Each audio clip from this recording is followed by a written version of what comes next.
নমস্কাৰ আটাইকে আৰু স্বাগতম জনাইছোঁ আমাৰ ইউটিউব চেনেল বি স্মাৰ্টলৈ। আজিৰ এই ভিডিঅ'টিত আমি আলোচনা কৰিবলৈ গৈ আছোঁ উচ্চতৰ মাধ্যমিক প্ৰথম বৰ্ষৰ তৰ্ক বিজ্ঞান আৰু দৰ্শন বিষয়ৰ প্ৰথম অধ্যায়টিৰ কিছু বিষয়বস্তু সম্বন্ধে।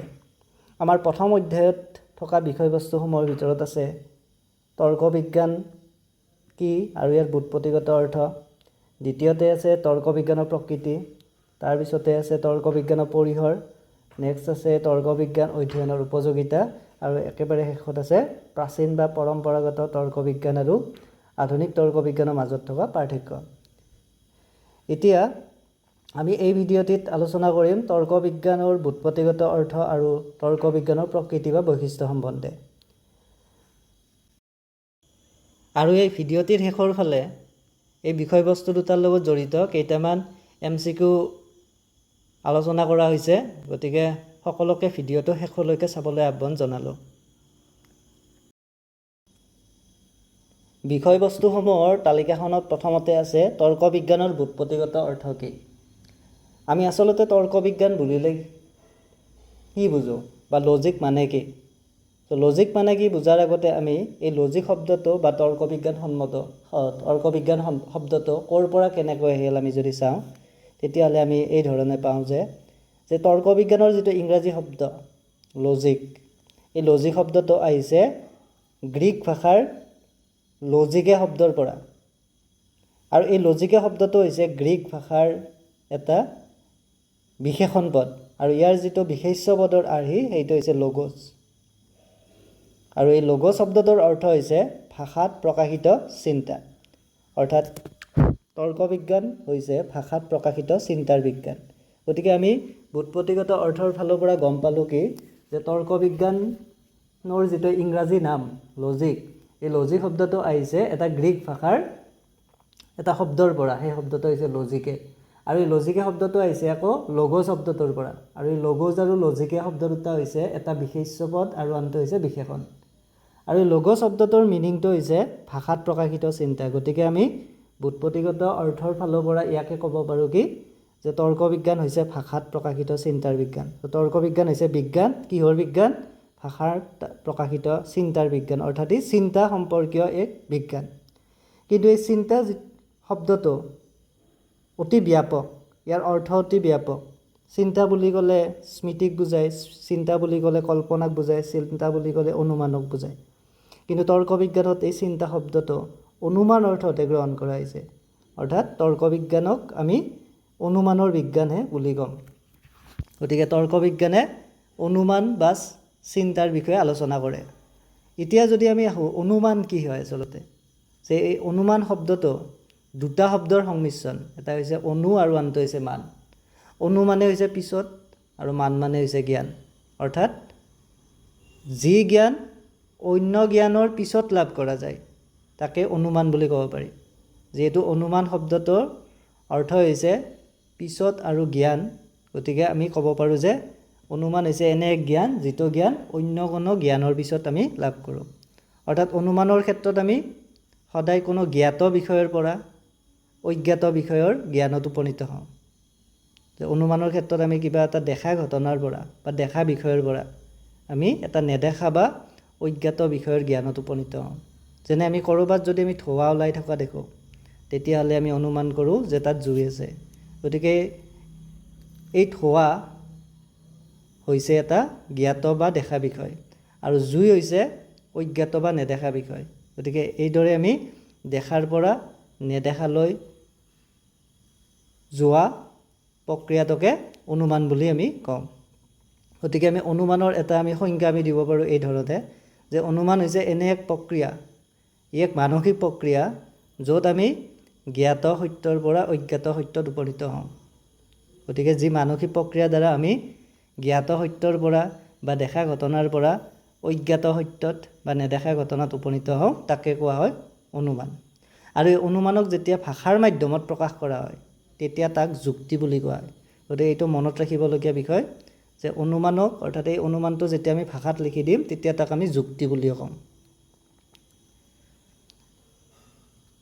গতিকে অনুমান বা যুক্তিৰ ক্ষেত্ৰত আমি সদায় জ্ঞাত বিষয়ৰ পৰা অজ্ঞাত বিষয়লৈ গতি কৰোঁ। এতিয়া এই যে অনুমানৰ ক্ষেত্ৰত আমি জ্ঞাত বিষয়ৰ পৰা অজ্ঞাত বিষয়লৈ গতি কৰোঁ এই জ্ঞাত বিষয়ক কোৱা হয় আধাৰ বচন বা আশ্ৰয় বচন বা আশ্ৰয় বাক্য অৰ্থাৎ জনাৰ পৰা নজনালৈ যে আমি গতি কৰোঁ সেই জনা জ্ঞান বা জ্ঞাত সত্যক বা জ্ঞাত তথ্যক আমি আশ্ৰয় বচন বুলি ক'ব পাৰোঁ আৰু সেই আশ্ৰয় বচনৰ পৰা আমি যি অজ্ঞাত বিষয়ত উপনীত হওঁ তাক আমি সিদ্ধান্ত বুলি ক'ব পাৰোঁ গতিকে এটা অনুমান বা যুক্তিত দুটা অংশ আমি থকা দেখা পাওঁ আৰু সেই অংশ দুটা হৈছে আশ্ৰয় বাক্য আৰু সিদ্ধান্ত জ্ঞাত বিষয়টোক কোৱা হয় আশ্ৰয় বাক্য আৰু সেই জ্ঞাত বিষয়ৰ পৰা আমি যলৈ গতি কৰোঁ তাক কোৱা হয় সিদ্ধান্ত গতিকে অনুমান বা যুক্তিত আমি আশ্ৰয় বাক্যৰ দ্বাৰা বা আশ্ৰয় বাক্যৰ জৰিয়তে আমি সিদ্ধান্তত উপনীত হওঁ আৰু এই অনুমানক প্ৰধানতঃ দুটা ভাগত ভাগ কৰিব পাৰি সেয়া হ'ল নিগমন অনুমান আৰু আনটো আগমন অনুমান যদিও আমি অনুমান প্ৰক্ৰিয়াটোৰ ক্ষেত্ৰত জ্ঞাত সত্যৰ পৰা অজ্ঞাত সত্যত উপনীত হওঁ কিন্তু এই উপনীত হোৱাৰ প্ৰক্ৰিয়া দুটা বেলেগ বেলেগ ধৰণৰ আমি নিগমন অনুমানৰ ক্ষেত্ৰত সদায় এটা সাৰ্বিক জ্ঞাত সত্যৰ পৰা বিশেষ বিশেষ অজ্ঞাত সত্যত উপনীত হওঁ অৰ্থাৎ নিগমন অনুমানত যিটো আধাৰ বচন থাকে সেই আধাৰ বচনটো সদায় এটা সাৰ্বিক সত্য আৰু সেই সাৰ্বিক সত্যটোৰ ওপৰত নিৰ্ভৰ কৰি আমি যিটো সিদ্ধান্তত উপনীত হওঁ সেই সিদ্ধান্তটো হৈছে এটা বিশেষ সত্য উদাহৰণ হিচাপে আমি যদি লওঁ যে সকলো ধাতু তাপ পালে বা উত্তাপ পালে প্ৰসাৰিত হয় এইটো হৈছে এটা সাৰ্বিক সত্য ইউনিভাৰ্চেল ট্ৰুথ যে ধাতুবিলাকৰ ক্ষেত্ৰত তাপ প্ৰয়োগ কৰিলে সেই ধাতুবিলাক কি হয় প্ৰসাৰিত হয় যিহেতু তাম এবিধ ধাতু গতিকে আমি সিদ্ধান্ত কৰিব পাৰোঁ কি তামেও উত্তাপ পালে প্ৰসাৰিত হয় ইয়াত আমি এটা সাৰ্বিক সত্যৰ পৰা বিশেষ সত্যলৈ আগবাঢ়ি গৈছোঁ গতিকে এইদৰে সাৰ্বিক জ্ঞাত সত্যৰ পৰা বিশেষ অজ্ঞাত সত্যত গতি কৰা অনুমানবিধক কোৱা হয় নিগমন অনুমান গতিকে ইয়াতে আমি প্ৰথম বচনটো দেখিছোঁ সাৰ্বিক সত্য প্ৰকাশ কৰা হৈছে আৰু যিটো সিদ্ধান্ত সেই সিদ্ধান্তটো হৈছে এটা বিশেষ সিদ্ধান্ত আৰু এইবিধ অনুমানক নিগমন অনুমান বুলি এই কাৰণে কোৱা হয় কাৰণ নিগমন শব্দৰ অৰ্থ হ'ল কোনো স্থানৰ পৰা ওলাই অহা ইয়াত যিটো সিদ্ধান্ত এই সিদ্ধান্তটো আশ্ৰয় বাক্যৰ পৰা ওলাই আহিছে আশ্ৰয় বাক্যৰ পৰা অনিবাৰ্যভাৱে নিশ্চিত হৈছে আশ্ৰয় বাক্য দুটা যদি এনেকুৱা ধৰণৰ হয় সিদ্ধান্ত এইটো হ'বই যে সকলো ধাতু উত্তাপ পালে প্ৰসাৰিত হয় ই যদি সত্য হয় তাম যদি ধাতু হয় তেন্তে তামে উত্তাপ পালে প্ৰসাৰিত হ'বই এইদৰে আমি সিদ্ধান্ত কৰিব পাৰোঁ গতিকে ইয়াত সিদ্ধান্তটো আশ্ৰয় বাক্যৰ পৰা ওলাই আহিছে আৰু সেইকাৰণে ইয়াক নিগমন অনুমান বুলি ক'ব পাৰি গতিকে আমি নিগমন অনুমানৰ সংজ্ঞা আমি এই ধৰণে লিখিব পাৰোঁ যে যি অনুমানত সাৰ্বিক সম্বন্ধৰ জ্ঞানৰ সহায়ত বিশেষ বিশেষ সম্বন্ধৰ জ্ঞানত উপনীত হোৱা যায় তাকেই নিগমন অনুমান বোলা হয় গতিকে এই উদাহৰণতে আমি দেখিছোঁ যে সাৰ্বিক সত্যৰ পৰা আমি বিশেষ বিশেষ সত্যত উপনীত হৈছোঁ সাৰ্বিকৰ পৰা বিশেষলৈ কৰা অনুমানবিধক কোৱা হয় নিগমন অনুমান আনহাতে আগমন অনুমানৰ ক্ষেত্ৰত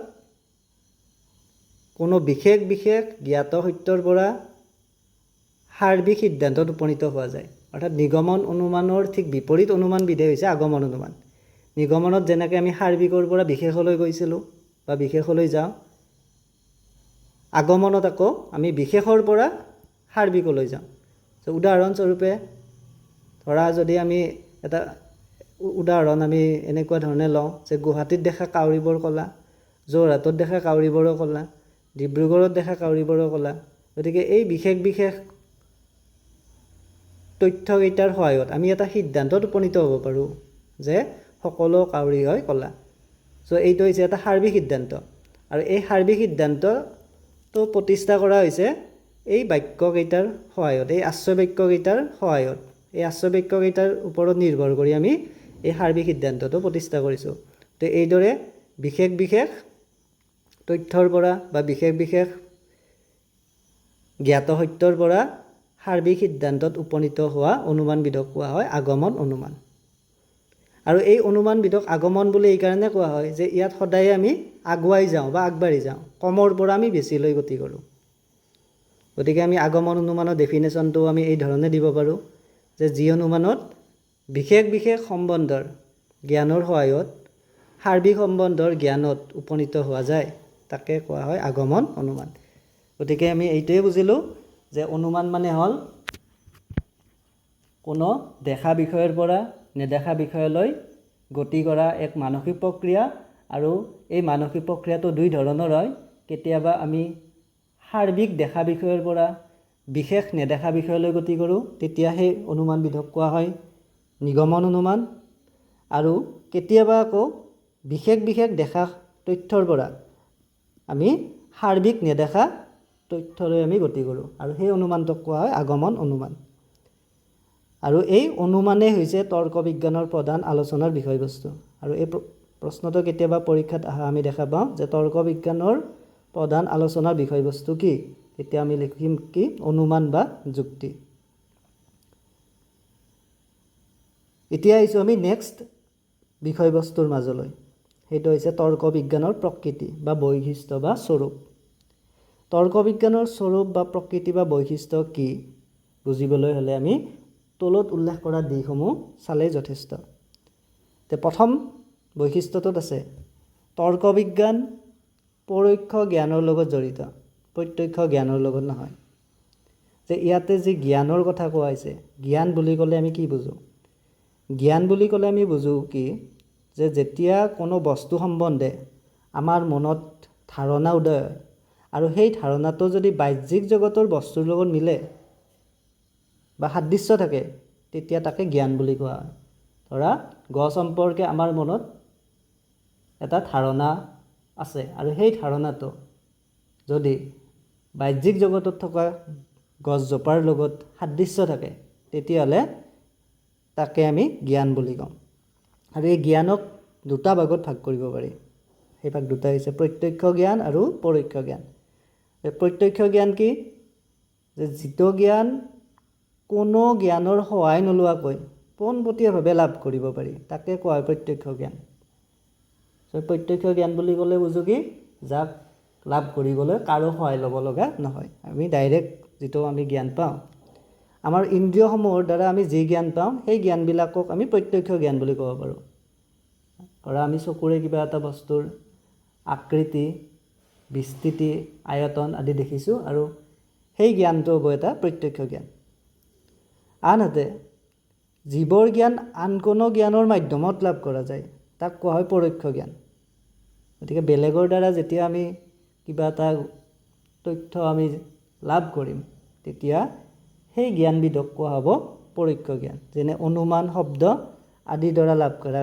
জ্ঞান হৈছে পৰোক্ষ জ্ঞান অনুমান মানে আমি যেতিয়া জনাৰ পৰা নজনালৈ যাওঁ জ্ঞাত সত্যৰ পৰা অজ্ঞাত সত্যলৈ যাওঁ তাকে আমি অনুমান বুলি কওঁ ওপৰত আমি যিহেতু পঢ়ি আহিছোঁ আকৌ শব্দ মানে হৈছে বেদৰ বাণী বেদ শ্ৰুতি আদি গ্ৰন্থবিলাকত যি বাণী যি বক্তব্য উল্লেখ থাকে তাকে আমি শব্দ জ্ঞান বুলি আমি ক'ব পাৰোঁ গতিকে এই আটাইবোৰ হৈছে পৰোক্ষ জ্ঞান এতিয়া আহিছোঁ তৰ্ক বিজ্ঞান পৰোক্ষ জ্ঞান নে প্ৰত্যক্ষ জ্ঞানৰ লগত জড়িত যে তৰ্ক বিজ্ঞান সদায় পৰোক্ষ জ্ঞানৰ লগত জড়িত কিয় কাৰণ তৰ্ক বিজ্ঞানৰ লক্ষ্যই হৈছে সত্যতা প্ৰমাণ কৰা তৰ্ক বিজ্ঞানে অনুমান বা যুক্তিৰ সত্যতা প্ৰমাণ কৰে প্ৰত্যক্ষ জ্ঞানৰ ক্ষেত্ৰত সত্যতা প্ৰমাণৰ কোনো প্ৰয়োজন নাই যিটো জ্ঞান আমি ইন্দ্ৰিয়ৰ দ্বাৰা পাওঁ সেই জ্ঞান সদায় সত্য হ'বই যদি আমাৰ ইন্দ্ৰিয় সুস্থ থাকে তেতিয়াহ'লে বাহিৰৰ জগতখনৰ বস্তুসমূহৰ বিষয়ে যি জ্ঞান লাভ কৰোঁ সেই জ্ঞান সত্য হ'বই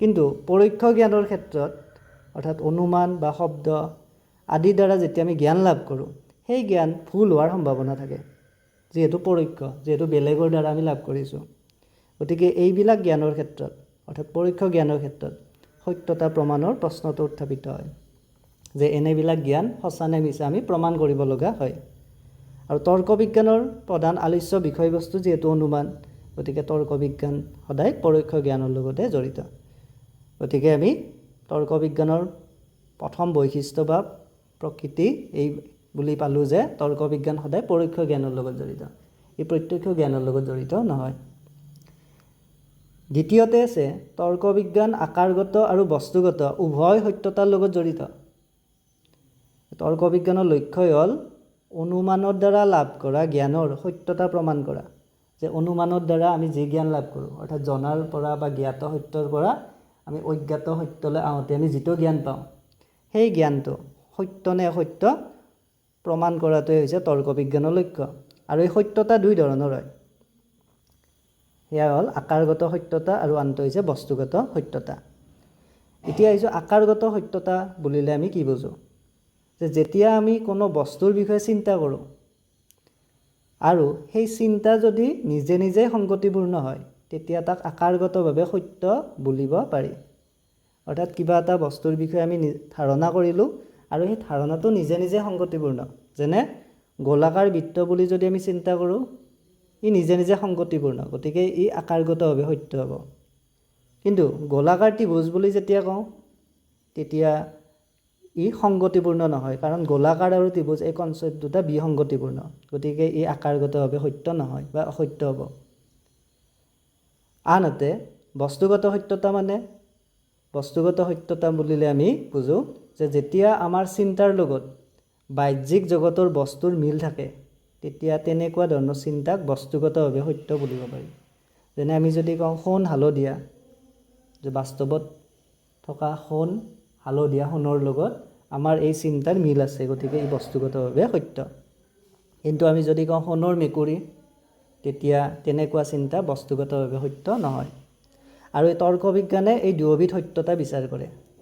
এটা অনুমান বা যুক্তি আকাৰগতভাৱে সত্য হয়নে নহয় তাকো বিচাৰ কৰে, আকৌ বস্তুগতভাৱে সত্য হয়নে নহয় তাকো বিচাৰ কৰে। অৰ্থাৎ আমাৰ চিন্তা সংগতিপূৰ্ণ হয়নে নহয় তাকো তৰ্ক বিজ্ঞানে অধ্যয়ন কৰে, আকৌ সেই চিন্তা বাস্তৱত সামঞ্জস্য আছেনে নাই তাকো তৰ্ক বিজ্ঞানে বিচাৰ কৰে। গতিকে ক'ব পাৰি যে তৰ্ক বিজ্ঞান দুয়োটা সত্যতাৰ লগত জড়িত।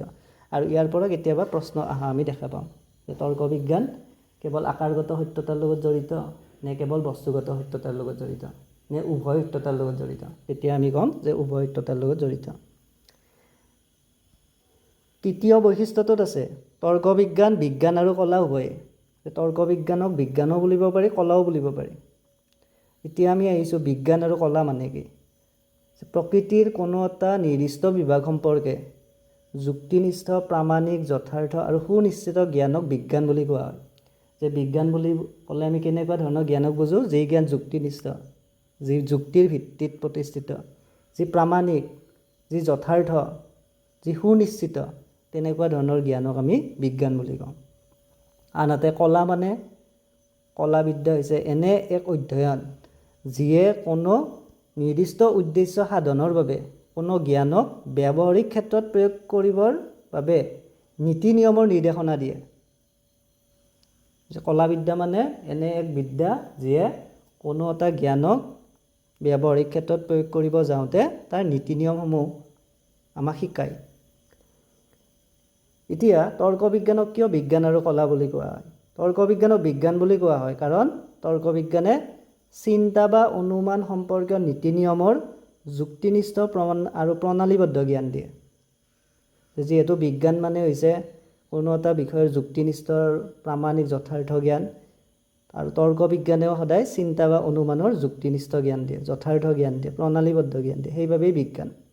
আকৌ তৰ্ক বিজ্ঞান কলাও কিয়? কাৰণ তৰ্ক বিজ্ঞানে এই নীতি নিয়মসমূহ, বিজ্ঞানে যি নীতি নিয়ম প্ৰদান কৰে সেই নীতি নিয়মসমূহ বাস্তৱ ক্ষেত্ৰত প্ৰয়োগ কৰি কিদৰে ভুল ভ্ৰান্তি দূৰ কৰি শুদ্ধ চিন্তা বা সত্যতা লাভ কৰিব পাৰি তাক শিকায়। তৰ্ক বিজ্ঞানে আমাক ভুলসমূহ দূৰ কৰি কিদৰে সত্যতা লাভ কৰিব পাৰি তাক শিকায়। গতিকে তৰ্ক বিজ্ঞান বিজ্ঞান আৰু কলা দুয়োটাই। নেক্সট আছে তৰ্ক বিজ্ঞান আদৰ্শনিষ্ঠ বিজ্ঞানহে, বস্তুনিষ্ঠ বা বিষয়নিষ্ঠ বিজ্ঞান নহয়। আমি এই বিজ্ঞানক দুটা ভাগত ভাগ কৰা আমি দেখা পাওঁ। এটা হৈছে বস্তুনিষ্ঠ বিজ্ঞান আৰু আনটো হৈছে আদৰ্শনিষ্ঠ বিজ্ঞান। এতিয়া আহিছোঁ বস্তুনিষ্ঠ বিজ্ঞান মানে কি? বস্তুনিষ্ঠ বিজ্ঞান মানে হৈছে এনে এক বিজ্ঞান যিয়ে বিষয়বস্তুৰ যথাৰ্থ স্বৰূপ বা প্ৰকৃতি সম্বন্ধে আলোচনা কৰে। অৰ্থাৎ যিটো বিজ্ঞানে বিষয়বস্তুটো যথাযথভাৱে বৰ্ণনা কৰে, বিষয়বস্তুটো যেনেকুৱা ঠিক তেনেকুৱা ধৰণে আলোচনা কৰে, তাকে বস্তুনিষ্ঠ বিজ্ঞান বুলি কোৱা হয়। যেনে মনোবিজ্ঞান, মনোবিজ্ঞানে বস্তুনিষ্ঠ বিজ্ঞান। কিয়? কাৰণ মনোবিজ্ঞানে মনৰ বিভিন্ন অৱস্থা, ক্ৰিয়া প্ৰক্ৰিয়া আদি যথাযথ বৰ্ণনা দিয়ে। মনৰ ক্ৰিয়া প্ৰক্ৰিয়া যেনেকুৱা ঠিক তেনেকুৱা ধৰণে বৰ্ণনা কৰে, সেইকাৰণে বস্তুনিষ্ঠ বিজ্ঞান। আনহাতে আদৰ্শনিষ্ঠ বিজ্ঞান কি? যে যি বিজ্ঞানে এটা আদৰ্শক আগত ৰাখি, এটা আদৰ্শক মানদণ্ড হিচাপে লৈ বিষয়বস্তুৰ মূল্য বিচাৰ কৰে, তাকে কোৱা হয় আদৰ্শনিষ্ঠ বিজ্ঞান। অৰ্থাৎ আদৰ্শনিষ্ঠ বিজ্ঞান কোনবোৰ? যে যিয়ে বিষয়বস্তু এটাক চালি জাৰি চাই মূল্যায়ন কৰে তেনেকুৱা ধৰণৰ বিজ্ঞানক কোৱা হয় আদৰ্শনিষ্ঠ বিজ্ঞান। যেনে নীতি বিজ্ঞানৰ কথা ক'ব পাৰি। নীতি বিজ্ঞান এক আদৰ্শনিষ্ঠ বিজ্ঞান। কিয়? কাৰণ ইয়াত আদৰ্শ হৈছে পৰম শ্ৰেয় আৰু নীতি বিজ্ঞানে এই আদৰ্শক আগত ৰাখিয়ে মানুহৰ আচৰণ বা কৰ্মৰ ভাল বেয়া বিচাৰ কৰে। গতিকে ভাল বেয়া বিচাৰ কৰে কাৰণে নীতি বিজ্ঞানক আদৰ্শনিষ্ঠ বিজ্ঞান বুলিব পাৰি। গতিকে আমি পালোঁ যে বস্তুনিষ্ঠ বিজ্ঞানে বিষয়বস্তুটো যেনেকুৱা ঠিক তেনেকুৱা ধৰণে আলোচনা কৰে, কিন্তু আদৰ্শনিষ্ঠ বিজ্ঞানে বিষয়বস্তু এটা কেনেকুৱা হোৱা উচিত তাৰহে আলোচনা কৰে। আৰু তৰ্ক বিজ্ঞানো হৈছে তেনেকুৱা এক ধৰণৰ আদৰ্শনিষ্ঠ বিজ্ঞানে, কাৰণ তৰ্ক বিজ্ঞানৰো আদৰ্শ হৈছে সত্যতা। এই আদৰ্শটোক আগত ৰাখি তৰ্ক বিজ্ঞানে অনুমান বা যুক্তি এটা সত্য নে সত্যতাক মূল্যায়ন কৰে, অনুমান বা যুক্তি এটা শুদ্ধ নে শুদ্ধ বিচাৰ কৰে। সেইবাবে তৰ্ক বিজ্ঞানক আদৰ্শনিষ্ঠ বিজ্ঞান বুলিব পাৰি, বস্তুনিষ্ঠ বিজ্ঞান নহয়। গতিকে আমি তৰ্ক বিজ্ঞানৰ বুৎপত্তিগত অৰ্থ কি পঢ়িলোঁ বা তৰ্ক বিজ্ঞানৰ প্ৰকৃতি বা বৈশিষ্ট্য সম্বন্ধেও পঢ়িলোঁ। এতিয়া এই বিষয়বস্তু দুটাৰ আধাৰত তলত কেইটামান প্ৰশ্ন প্ৰস্তুত কৰা হৈছে আৰু সেই প্ৰশ্নসমূহ আমি যদি চাওঁ, প্ৰথম প্ৰশ্নটোত আছে লঘু শব্দৰ অৰ্থ কি? লঘু শব্দৰ অৰ্থ আমি পাইছোঁ কি? চিন্তা বা ভাষাত প্ৰকাশিত চিন্তা। দ্বিতীয় প্ৰশ্নটোত আছে তলৰ কোনটো বিষয়নিষ্ঠ বিজ্ঞানৰ উদাহৰণ নহয়? অৰ্থাৎ তলৰ কোনটো আদৰ্শনিষ্ঠ বিজ্ঞান? ইয়াৰে ভিতৰত নীতি বিজ্ঞান হ'ব আদৰ্শনিষ্ঠ বিজ্ঞান, অৰ্থাৎ বিষয়নিষ্ঠ বিজ্ঞান নহয়, বাকীকেইটা বিষয়নিষ্ঠ বিজ্ঞান। নেক্সট প্ৰশ্নত আছে তৰ্ক বিজ্ঞান হ'ল কলা, বিজ্ঞান, বিজ্ঞান আৰু কলা উভয়েই, ওপৰৰ এটাও নহয়। আৰু ইয়াৰে শুদ্ধ এনচাৰ হ'ব অপশ্যন চি, কাৰণ তৰ্ক বিজ্ঞান কলাও আৰু বিজ্ঞানো। তাৰ পিছৰ প্ৰশ্নত আছে তৰ্ক বিজ্ঞানৰ প্ৰধান আলোচ্য বিষয়বস্তু কি? তৰ্ক বিজ্ঞানে কিহৰ আলোচনা কৰে? ই কিহৰ বিজ্ঞান? আৰু আমি পালোঁ যে তৰ্ক বিজ্ঞান হৈছে অনুমান সম্বন্ধীয় বিজ্ঞান, ই অনুমানৰ কথা আলোচনা কৰে। নেক্সট প্ৰশ্নত আছে অনুমানক ভাষাত প্ৰকাশ কৰিলে কি বুলি কোৱা হয়? আমি যেতিয়া এটা অনুমানক ভাষাৰ জৰিয়তে প্ৰকাশ কৰোঁ তেতিয়া তাক আমি যুক্তি বুলি কওঁ। নেক্সট 6 নম্বৰ প্ৰশ্নত আছে লঘু শব্দটো কোন ভাষাৰ শব্দ?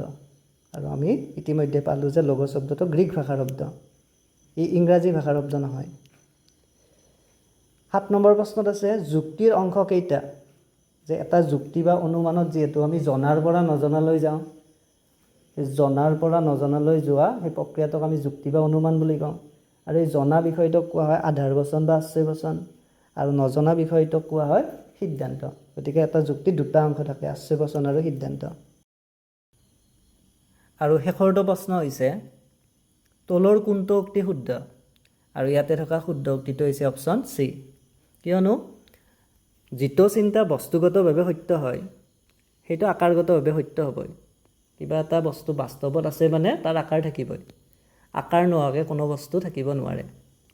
আকৌ বাকীকেইটা কিয় সত্য? কাৰণ প্ৰথমটোত কোৱা হৈছিল আকাৰগতভাৱে যি সত্য সেয়া বস্তুগতভাৱে সত্য, যে কোনো এটা চিন্তা বা ধাৰণা আকাৰৰ ফালৰ পৰা সঁচা হ'ব পাৰে কিন্তু কেতিয়াবা বাস্তৱদি সঁচা নহ'বও পাৰে। যেনে সোণৰ পাহাৰ বুলি যদি আমি কওঁ তেতিয়াহ'লে সি আকাৰৰ ফালৰ পৰা সঁচা কিন্তু বাস্তৱত তাৰ কোনো অস্তিত্ব নাই। দ্বিতীয়টো আকাৰগতভাৱে যি সত্য সেয়া বস্তুগতভাৱে সত্য নহয়, কেতিয়াবা আকাৰগতভাৱে সত্য চিন্তা এটা বাস্তৱত সত্য হোৱা দেখা যায়, ইয়াক একেবাৰে নহয় বুলি কোৱাটো ভুল হ'ব। তাৰপিছত আছে শেষৰটোত বস্তুগতভাৱে যি সত্য সেয়া আকাৰগতভাৱে সত্য নহয়, এইটো হ'ব নোৱাৰে যে বস্তুগতভাৱে যি সত্য সেই আকাৰগতভাৱে সত্য হয়েই। এইটো চি নম্বৰ অপশ্যনটো সম্পূৰ্ণ বিপৰীত, গতিকে ইয়াৰে শুদ্ধ অপশ্যনটো হ'ব অপশ্যন চি। গতিকে আজিৰ এই ভিডিঅ'টো আছিল আমাৰ ইমানেই। পৰৱৰ্তী ভিডিঅ'ত আমি প্ৰথম অধ্যায়ৰ বাকীকেইটা বিষয়বস্তু আনিবলৈ চেষ্টা কৰিম। ধন্যবাদ।